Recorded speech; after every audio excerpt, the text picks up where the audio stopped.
റഷ്യയും ഫ്രാൻസും വലിയ തോതിലുള്ള ഇടപെടൽ തന്നെയാണ് അമേരിക്കയുടെ ഉപരോധ നയങ്ങൾക്കെതിരെ കൊണ്ടുവരുന്നത്. അതായത് യു എസിൻ്റെ തീരുവ ചുമത്തൽ ഉൾപ്പെടെയുള്ള കാര്യങ്ങളെ നഖശികാന്തം എതിർക്കാൻ, പ്രത്യേകിച്ചും റഷ്യയുടെ എണ്ണ വ്യാപാരവുമായി ബന്ധപ്പെട്ട കാര്യത്തിലൊക്കെ താരിഫ് ഏർപ്പെടുത്തിക്കൊണ്ട് പരമാവധി റഷ്യയെ സാമ്പത്തികപരമായി ഞെരുക്കിക്കളയാം എന്നുള്ള ലക്ഷ്യമാണ്. കൃത്യമായി പറഞ്ഞാൽ ഇറാനെ എങ്ങനെ തകർക്കാം എന്നുള്ളതായിരുന്നു അമേരിക്കയുടെ നയമെങ്കിലും ഇപ്പോൾ റഷ്യയെ എങ്ങനെ കടന്നാക്രമിക്കാം എന്നതുകൂടി കൊണ്ടുവരിക. ഇവിടെയാണ് റഷ്യക്ക് ഒരു മുതൽക്കൂട്ട് എന്ന രീതിയിൽ സുരക്ഷാ സമിതിയിലെ തന്നെ രാജ്യങ്ങളിൽ ഒന്നായിട്ടുള്ള ഫ്രാൻസ് കൃത്യമായ ചില നീക്കങ്ങൾ നടത്തുന്നത്. നമുക്കറിയാം, നേരത്തെ പാലസ്തീനെ ഒരു സ്വതന്ത്ര രാജ്യമായി പ്രഖ്യാപിക്കണം എന്ന് കൃത്യമായി യു എസിനോടും അതുപോലെ തന്നെ ഇസ്രയേലിനോടും ആവശ്യപ്പെട്ടിരിക്കുകയാണ് പ്രസിഡന്റ് ഇമ്മാനുവൽ മാക്രോൺ. ഇപ്പോഴിതാ ഒരു പടി കൂടി കടന്ന് അമേരിക്കൻ ഉപരോധ നയങ്ങളെയും അമേരിക്കയുടെ ഏകാധിപത്യ പ്രവണതയും ചോദ്യം ചെയ്തുകൊണ്ടും ഇമ്മാനുവൽ മാക്രോൺ രംഗത്തെത്തുകയാണ്.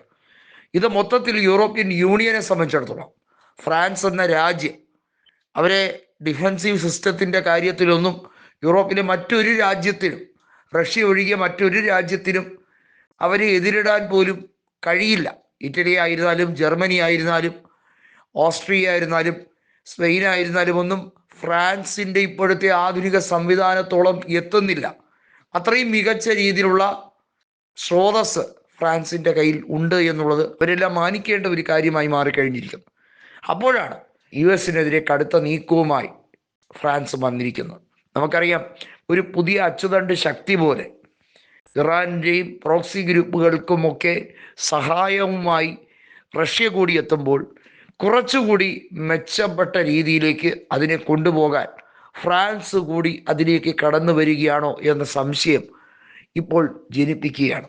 നമുക്കറിയാം, ഈ രണ്ട് കാര്യങ്ങൾ, ഒന്ന് ഗാസയിൽ നടക്കുന്ന ഇപ്പോഴത്തെ കൂട്ടക്കുരുതിയും അതുപോലെ തന്നെ ഇറാനെ കയറി ആക്രമിച്ചതും, ഇതും ഇൻ്റർലിങ്ക്ഡാണ്. അതായത് ഇതുമായി ബന്ധപ്പെട്ട് ഇറാൻ ഇപ്പോൾ ഗാസയിലെ വിഷയത്തിലും കൃത്യമായ പ്രതികരണം നടത്തുകയാണ്.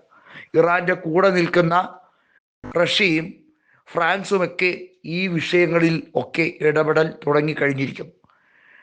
കേവലം ഒരു എണ്ണ വ്യാപാരവുമായി ബന്ധപ്പെട്ട ഒരു വ്യാപാര യുദ്ധം മാത്രമല്ല ഇനി അങ്ങോട്ട് നടക്കാൻ പോകുന്നതെന്ന് വളരെ വ്യക്തം.